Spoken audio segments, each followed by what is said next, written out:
Hello दोस्तों, आप सभी लोगों का स्वागत है हमारे यूट्यूब चैनल पर। आज हम लोग पढ़ेंगे कक्षा 8 प्रज्ञा हिंदी यूपी बोर्ड का पाठ 3 जिसका नाम है सच्ची वीरता। इस वीडियो में इसके प्रश्न उत्तर को देखेंगे।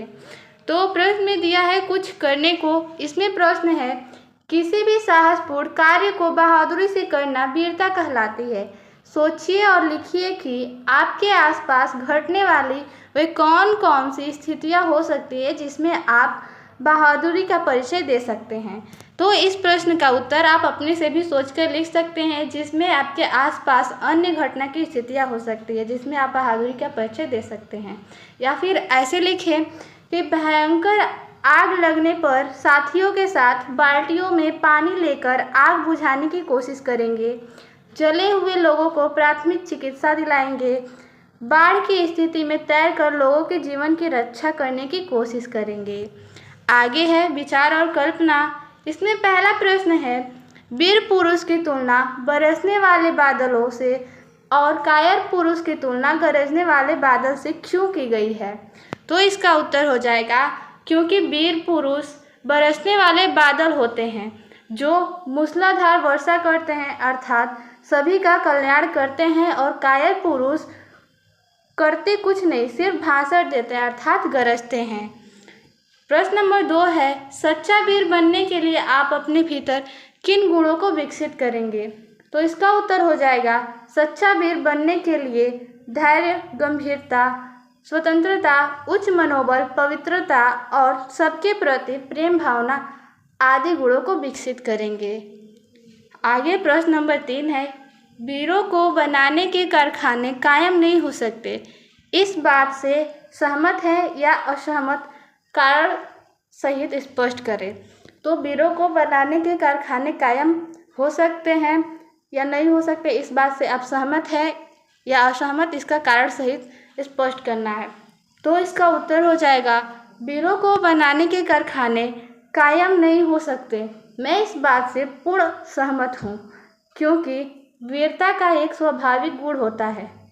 जो वीरता होता है एक स्वाभाविक गुण होता है, वह मनुष्य में अपने आप होती है। किसी को प्रशिक्षण देकर वीर नहीं बनाया जा सकता।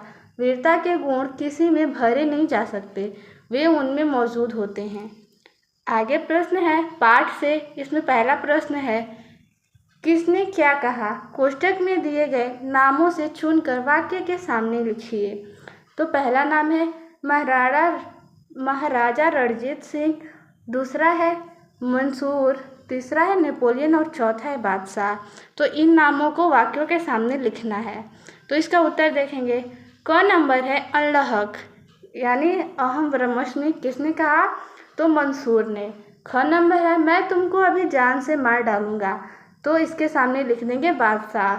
अटक के पार जाओ। तो महाराजा रणजीत सिंह। अल्प्स है ही नहीं, नेपोलियन। आगे प्रश्न नंबर 2 है लेखक के अनुसार दुनिया किस पर खड़ी है। इसमें विकल्प दिए गए हैं। क नंबर विकल्प है धन और दौलत पर, ख नंबर विकल्प है ज्ञान और पांडित्य पर, ग नंबर विकल्प है हिंसा और अत्याचार पर, और घ नंबर विकल्प है धर्म और अटल आध्यात्मिक नियमों पर। तो इसका सही विकल्प हो जाएगा घ नंबर, यानी धर्म और अटल आध्यात्मिक नियमों पर। आगे प्रश्न नंबर 3 है अपने अंदर की वीरता को जगाने के लिए हमें क्या करना चाहिए। उपरोक्त कथन पर सही का चिन्ह लगाइए। तो इसका उत्तर देखेंगे। इसमें है हथियारों को एकत्र करना चाहिए, या वाद विवाद करना चाहिए, या फिर सच्चाई की चट्टान पर दृढ़ता से खड़ा होना चाहिए, या फिर झूठी बातें करनी चाहिए। तो इसका सही विकल्प हो जाएगा सच्चाई की चट्टान पर दृढ़ता से खड़ा होना चाहिए। आगे है 4 नंबर प्रश्न सच्चे वीर पुरुष में कौन कौन से गुण होते हैं। तो इसका उत्तर हो जाएगा सच्चे वीर पुरुष में धैर्य, गंभीरता, स्वाभिमान, साहस आदि का गुण होता है। उनमें उच्च मनोबल, पवित्रता और सबके प्रति प्रेम भावना होती है। आगे 5 नंबर प्रश्न है बादशाह द्वारा जान से मारने की धमकी देने पर गुलाम ने क्या कहा। इसका उत्तर हो जाएगा बादशाह ने फांसी पर चढ़ जाने और बादशाह का तिरस्कार करने की बात कहा। प्रश्न नंबर 5 का उत्तर हो जाएगा गुलाम ने फांसी पर चढ़ जाने और बादशाह का तिरस्कार करने की बात कही। 6 नंबर प्रश्न है शरीर पर जरा जोर से हाथ लगाने पर लोग डर के मारे अधमरे क्यों हो जाते हैं। इसका उत्तर हो जाएगा लोग शरीर को जीवन का केंद्र समझते हैं, इस कारण शरीर रक्षा के निमित्त लोग डर के मारे अधमरे हो जाते हैं। आगे प्रश्न देखेंगे। 7 नंबर प्रश्न है लेखक ने वीरों को देवदार के वृक्षों के समान क्यों कहा है।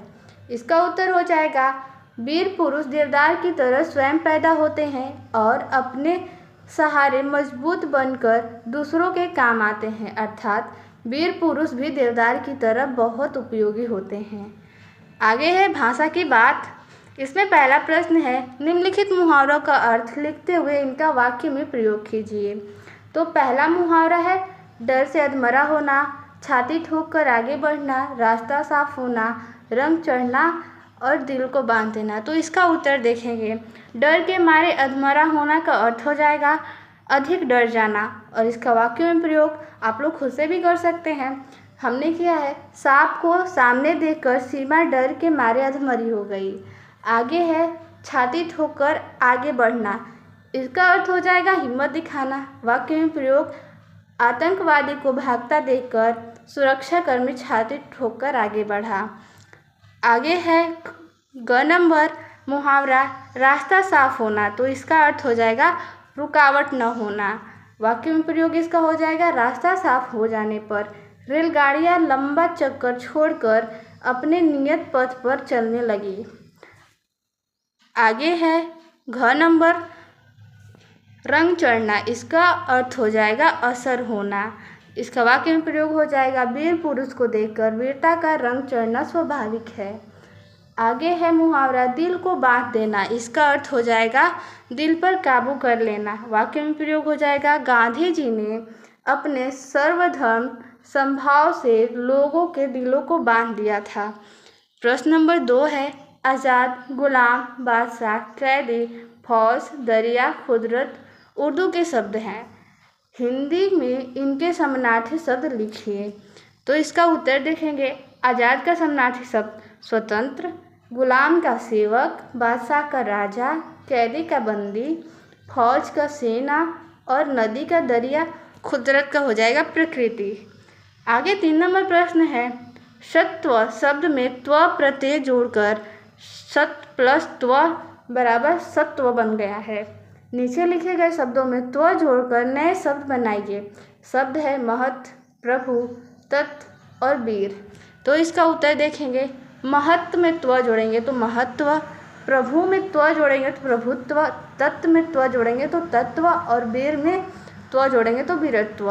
आगे प्रश्न नंबर 4 है विलोम या निषेध के अर्थ में कुछ शब्दों के पूर्व अ या अन जुड़ जाता है, जैसे संभव से असंभव और आवश्यक से अनावश्यक शब्द बनता है।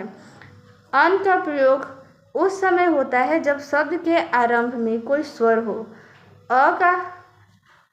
अन की सहायता से नीचे लिखे गए शब्दों का विलोम शब्द बनाइए। शब्द है उपस्थित, अस्थाई और साधारण, समान और उदार। तो इसका उत्तर देखेंगे उपस्थित, तो इसमें हम लोग अन लगाकर इसका विलोम शब्द बनाएंगे अनुपस्थित। आगे है अस्थाई, तो इसके आगे अ लगाकर हम लोग अस्थाई बना देंगे अस्थाई। उदारता में अन जोड़ना है तो अनुदार, और समान में अ जोड़ेंगे तो असमान, साधारण में अ जोड़ेंगे तो असाधारण। विलोम शब्द हो गया। आगे है 5 नंबर प्रश्न अल्प शब्द आ, धन ल, धन प, धन स, धन अ से बना है।